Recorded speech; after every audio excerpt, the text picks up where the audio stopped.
Hello dear students. आज मैं इसरो का जिक्र करने जा रहा हूँ। इसरो के वर्तमान चेयरपर्सन वी नारायणन हैं। आप जानते हैं आईआईटी खड़गपुर के प्रोडक्ट हैं। और उन्होंने अभी सुनील षडंगी जो कि उड़ीसा के टीचर थे, उनको अपना गुरु मानते हैं। वो भी आईआईटी खड़गपुर में ही पढ़ाया करते थे। अभी उड़ीसा की यात्रा पर ही वो गए थे। वहाँ उन्होंने tool and room training centre tool room and training centre का उद्घाटन करते हुए उन्होंने ये बात कही कि भारत शीघ्र ही चंद्रयान 4 लॉन्च करेगा, जिसका उद्देश्य चंद्रमा के सतह का अध्ययन करना, वहाँ से मिट्टी लाना और पृथ्वी पर और ये देखना कि भाई वो किस काम का है, इसका अध्ययन करेगा। चंद्रयान 5 चंद्रमा के पूरे सतह, उसके बाद हम लोग चंद्रयान 5 लॉन्च करेंगे। चंद्रमा के पूरे सतह का अध्ययन करेगा चंद्रयान 5। और इस प्रकार से हम चंद्रमा की उस स्थिति को समझ पाएंगे जिसमें कि उसके अधिकांश क्रेटर यानी खाइयाँ अंधेरे में रहती हैं, जहाँ पानी होने की संभावना है। तो हम उसका अध्ययन भी करके बता पाएंगे कि वहाँ चंद्रमा पर जीवन कहाँ तक संभव है।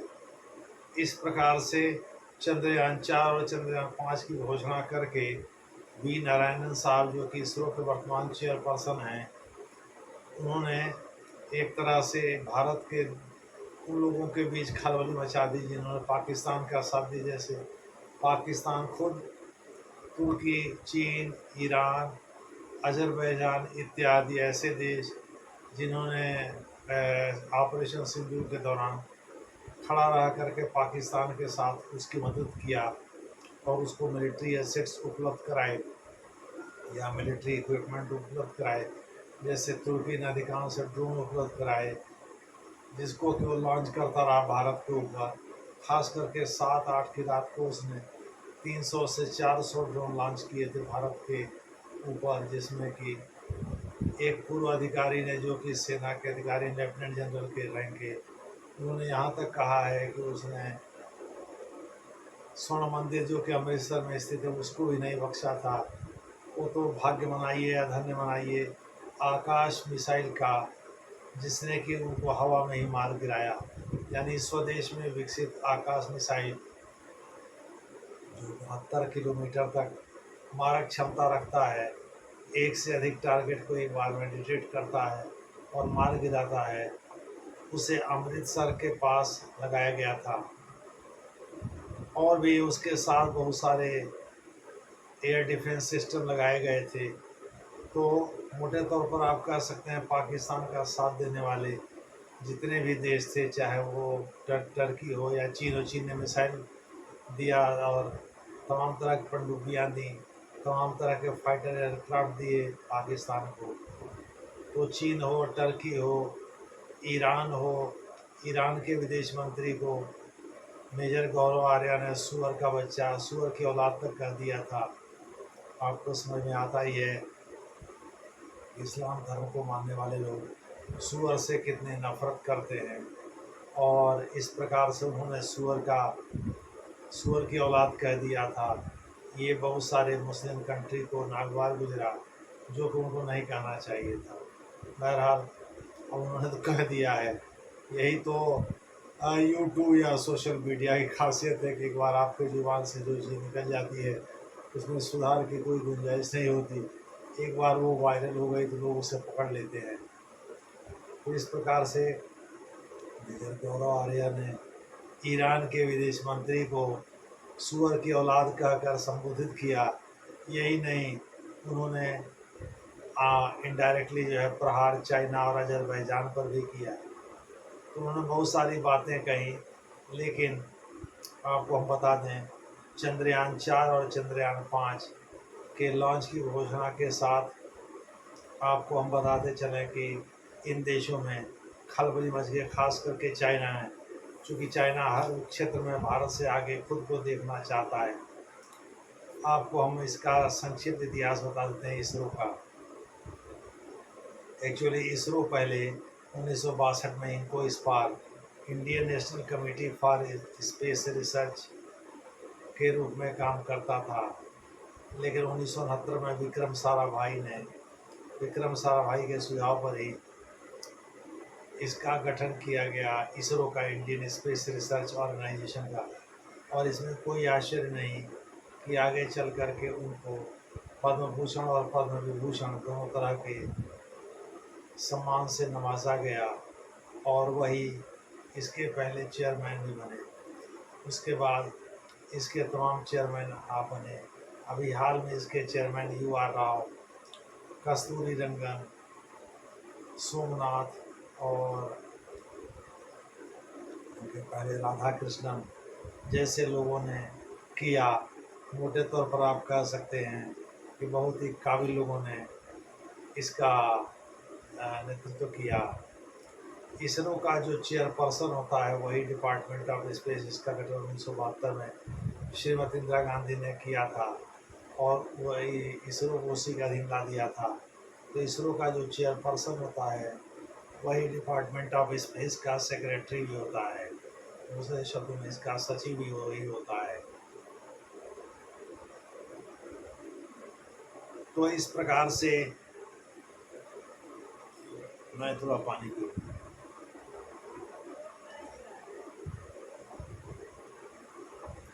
इस प्रकार से इसरो आज की डेट में डिपार्टमेंट ऑफ स्पेस के अंतर्गत भले ही आता हो, चूँकि बजट आवंटन के लिए ज़रूरी है कि किसी विभाग के अधीन आवे, और इसरो का चेयरपर्सन डिपार्टमेंट ऑफ स्पेस का सचिव भी होता है। डिपार्टमेंट ऑफ स्पेस को सीधे प्रधानमंत्री देखता है। करीब 14,000 करोड़ रुपए की एनुअल बजट है, और इसके स्टाफ में कई लोग आते हैं, इनकी संख्या भी हज़ारों में है। मोटे तौर पर आप कह सकते हैं डिपार्टमेंट ऑफ स्पेस जो है इस समय मैंने लगभग 550 या 650 इसके कर्मचारी ऐसे हैं जो हमेशा किसी न किसी मिशन पर काम करते रहते हैं। आप ऐसे कह सकते हैं इन सबको मैन करने का काम इसरो ही करता है। इसरो की प्रमुख संस्थाओं में रॉकेट लॉन्च फैसिलिटी एक है कि थुम्बा में है, Thumba equatorial rocket launch vehicle. Rocket जब हॉरिजॉन्टल, हिटलर कहा करता था जब क्षैतिज रूप से रॉकेट छोड़ते हैं तो इसका मतलब युद्ध होता है, जब वर्टिकल ऊर्ध्वाधर छोड़ते हैं तो इसका मतलब शांति होता है। यानी ऊर्ध्वाधर से मतलब उसका था कि स्पेस में जैसे बैलगाड़ी सेम है, उसके पीठ पर आप बालू ला दिए या गन्ना ला दिए या किसी इंसान को ला दिए, वो बोझा के रूप में किसी को भी ढो सकता है। उसी प्रकार से रॉकेट सिस्टम बूस्टर का काम करता है, और किसी भी स्पेस मिशन के लिए ये ज़रूरी है कि उसमें बूस्टर यानी रॉकेट लगाए जाएं। अगर क्षैतिज रूप से छोड़ा जाता है मिसाइल को ही लॉन्च मिसाइल को ही लॉन्च हम सेटेलाइट की तरह ही करते हैं। जैसे बैलिस्टिक मिसाइल है, ये पहले स्पेस में जाता है, स्पेस से री एंट्री करता है लोअर एटमॉस्फेयर में, और इस प्रकार से घर्षण से उसका बाहरी टेम्परेचर लगभग 3000 डिग्री सेंटीग्रेड बढ़ जाता है। इसलिए जब अपने लक्ष्य पर वो ब्लास्ट करता है बहुत तेज़ी से करता है। जैसे भारत में अग्नि, पृथ्वी और ब्रह्मोस सभी जो है ये बैलिस्टिक मिसाइल हैं, चाहे वो air surface to air launch vehicle हो, या एयर टू एयर हो, या एयर टू सरफेस हो, किसी तरह का व्हीकल हो, लेकिन वो है सब के सब में बूस्टर यानी रॉकेट लगा हुआ है, और वो हैं सभी बैलिस्टिक मिसाइल ही। दूसरे शब्दों में भारत में ब्रह्मोस से लेकर के जिन मिसाइलों का मैंने नाम दिया वो सभी बैलिस्टिक मिसाइलें हैं, और भारत में ट्रायड यानी तीनों सेनाओं के पास उपस्थित हैं, चाहे थल सेना हो, वायु सेना हो या जल सेना हो। तो सबसे पहले इसरो 1962 में इनको स्पार के रूप में आया, अस्तित्व में आया। हालांकि स्पेस पर काम जो है 1920 के दशक में जब हम गुलाम थे तभी शुरू हो गया था, एस.के. मित्रा जी के नेतृत्व में। एस.के. मित्रा के बाद मेघनाद शाह और होमी जहांगीर भाभा ने इसे आगे बढ़ाया। 1945 में होमी जहांगीर भाभा ने Tata institute of fundamental research की स्थापना किया। उसके बाद से होमी जहांगीर भाभा के साथ साथ विक्रम साराभाई भी दिए। विक्रम साराभाई और होमी जहांगीर भाभा के बाद सीवी रमन्ना साहब इस चीज़ को आगे बढ़ाए। फिर सतीश धवन थे, जिनके नाम पर दूसरा प्रमुख लॉन्च स्टेशन है आंध्र प्रदेश में, जो सतीश धवन एक लॉन्च स्टेशन के नाम से जाना जाता है। एक्चुअली चांदीपुर जो उड़ीसा है, वहाँ उसका नाम बदल करके APJ अब्दुल कलाम कर दिया गया है। तो आप कह सकते हैं कि इंडियन स्पेस रिसर्च ऑर्गेनाइजेशन का एक इतिहास है, और इसी इतिहास से निर्मित है उसके 3 प्रमुख लॉन्च स्टेशन, चाहे वो Thumba equatorial rocket launch station हो केरला में, चाहे वह सतीश धवन प्रक्षेपण केंद्र हो, मेन तो केंद्र यही है आंध्र प्रदेश में, चाहे चांदीपुर में उड़ीसा के निकट जो है, उड़ीसा में ही आएगा, एक लॉन्च स्टेशन है जिसे सुझाव दिया गया है APJ अब्दुल कलाम के नाम पर करने का। खैर, इसरो जो है इन 3 के माध्यम से लगातार कोई न कोई सफलता हासिल करता जा रहा है। इसके पहले जो V सोमनाथ साहब थे, उनके समय में चंद्रयान 3 को पिछले साल अगस्त में लॉन्च किया गया था। आपने देखा ही कि किस प्रकार से उसने सॉफ्ट लैंडिंग किया था चंद्रमा के दक्षिणी ध्रुव पर, और ऐसा करने वाला चंद्रमा के दक्षिणी ध्रुव पर उतरने वाला तो भारत विश्व का पहला देश बना था, और चंद्रमा की सतह पर सॉफ्ट लैंडिंग करने वाला यह चौथा देश था। यानी अमेरिका, रूस और चीन के बाद इसी का नंबर है। इसने कई क्षेत्रों में काम किया है, चाहे वो टेलीमेडिसिन हो, चाहे वो डिजास्टर मैनेजमेंट हो, डिजास्टर रिलीफ हो, या कोई और इस तरह की चीज़ हो, डिस्टेंट लर्निंग एजुकेशन और एजुकेशन से लर्निंग से संबंधित हो, डिस्टेंट लर्निंग से संबंधित हो एजुकेशन के फील्ड में, या किसी और फील्ड के से रिलेटेड हो, जिसमें कि दूरस्थ जैसे टेलीमेडिसिन है, दूर स्थित ही ऑपरेशन करा दिया जाता है रोबोट के माध्यम से, और उसे सीनियर डॉक्टर जैसे एम्स के डॉक्टर देख लेते हैं, स्क्रीन पर ही कैसे ऑपरेशन हो रहा है उसी से गाइड भी कर देते हैं, और इस प्रकार से उनको मेडिसिन भी उपलब्ध करा दी जाती है। टेलीमेडिसिन या टेली सर्जरी, आप tele surgery is followed by telemedicine, आप ऐसे कह सकते हैं। उसके अलावा डिस्टेंट एजुकेशन के फील्ड में डिस्टेंट लर्निंग, यानी दूर स्थित कोई आदमी अगर टीचर नहीं है किसी जगह पर और उसको क्वालिटी एजुकेशन देना है, तो कोई बड़े टीचर उसको पढ़ा सकते हैं दूर से ही। दूसरे शब्दों में, वो दिल्ली में बैठे बैठे वहाँ ज्ञान दे सकते हैं, वो भी सेटेलाइट के माध्यम से ही उपलब्ध होता है।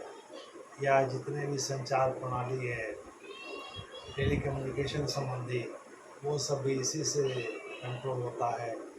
भारत ने तो अब ये टेक्निक भी हासिल कर ली है कि अंतरिक्ष में सेटेलाइट को मार गिराया जाए, जिससे दुश्मन का बहुत सारा भौकाल ही खत्म हो जाएगा।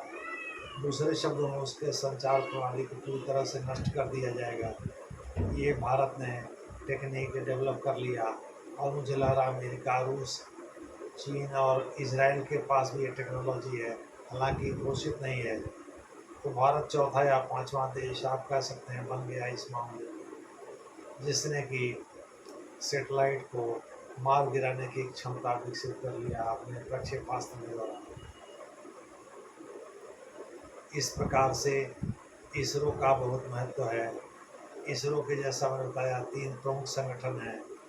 एक तो थुम्बा में रॉकेट लॉन्च स्टेशन है, एक equatorial rocket launch vehicle station, और दूसरा जो है सतीश धवन प्रक्षेपण केंद्र है, ये आंध्र प्रदेश में। तीसरा चांदीपुर में स्थित है, जहाँ से अक्सर सेटेलाइट या उपग्रह छोड़े जाते हैं।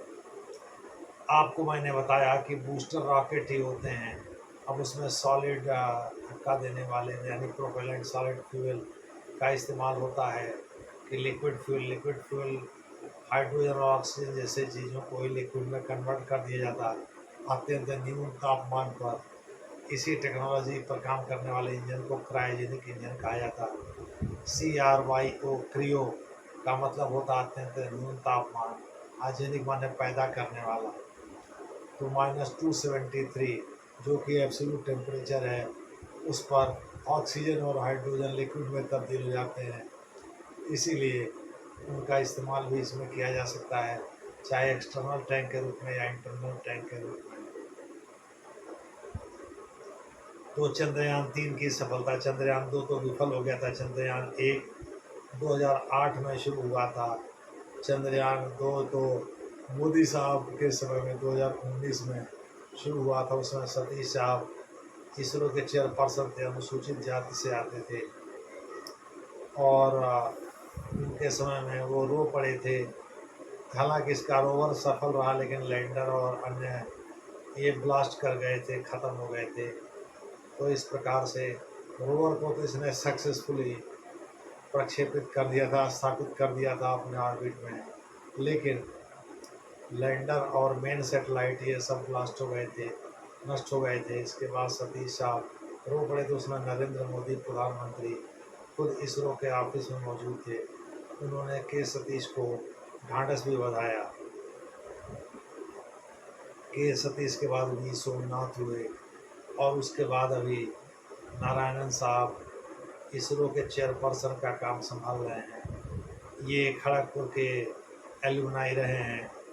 इन्होंने ही सुनील षडंगी साहब, जो कि उड़ीसा के रहने वाले थे, उनको अपना गुरु बताया और यही बताया कि उनका बहुत बड़ा योगदान रहा है उनको आगे बढ़ाने में, उनको तमाम चीज़ों की शिक्षा देने में। बहरहाल भारत ने ये अनाउंसमेंट करके कि भाई वो चंद्रयान 4 की सफलता के बाद चंद्रयान 5 भी तुरंत लॉन्च करेगा और दोनों पर एक साथ काम कर रहा है। इस मामले में उसने भारत के शत्रु देशों, जो कि पाकिस्तान, ज़्यादातर पाकिस्तान के समर्थक भी हैं, जो ऑपरेशन सिंदूर के दौरान देखा गया कि पाकिस्तान का साथ दे रहे थे, उनमें से अधिकांश जो है वो आपको हम बता दें कि भारत के इस अनाउंसमेंट के बाद से जलने लगे हैं। कहा तो यहाँ तक जा रहा है कि जब अभी ऑपरेशन सिंदूर लॉन्च हुआ था, उसमें लोकेशन का सटीक पता जो है इसरो और NTRO, जो कि 2002 में कारगिल रिव्यू कमेटी थी, उसके रिकमेंडेशन के आधार पर गठित किया गया था और 2004 से उसने प्रॉपर तरीके से फंक्शन करना शुरू कर दिया था। तो इस प्रकार से इसरो और NTRO ने मिलकर के national technical research organization NTRO, जो कि सेना की देखरेख में काम करता है, इन दोनों ने बहुत महत्वपूर्ण भूमिका निभाई है। इन्होंने सही लोकेशन भारत को बताया है, जिससे भारत सटीक प्रहार कर पाया आतंकवादियों के शिविरों पर। दूसरे शब्दों में सेना ने जो ऑपरेशन किया, उस ऑपरेशन का उद्देश्य जो है आतंकी शिविरों को नष्ट करना। इसके बारे में कई वीडियो में पहले भी बना चुका हूँ, इसे आप देख लीजिएगा। तो इस प्रकार से चंद्रयान 4 और चंद्रयान 5, जिस पर कि आज का मेरा ये वीडियो है, उसकी घोषणा करते हुए वी नारायणन साहब, सॉरी, इस समय नारायणन साहब, जो कि इसरो के चेयरपर्सन हैं, उन्होंने वास्तव में एक बहुत बड़ी कामयाबी घोषणा कर दी है, जिसे भारत के विरोधी जल उठे हैं। इसी के साथ मैं आपको ये वीडियो आपसे समाप्त करने की इजाज़त लेता हूँ। धन्यवाद।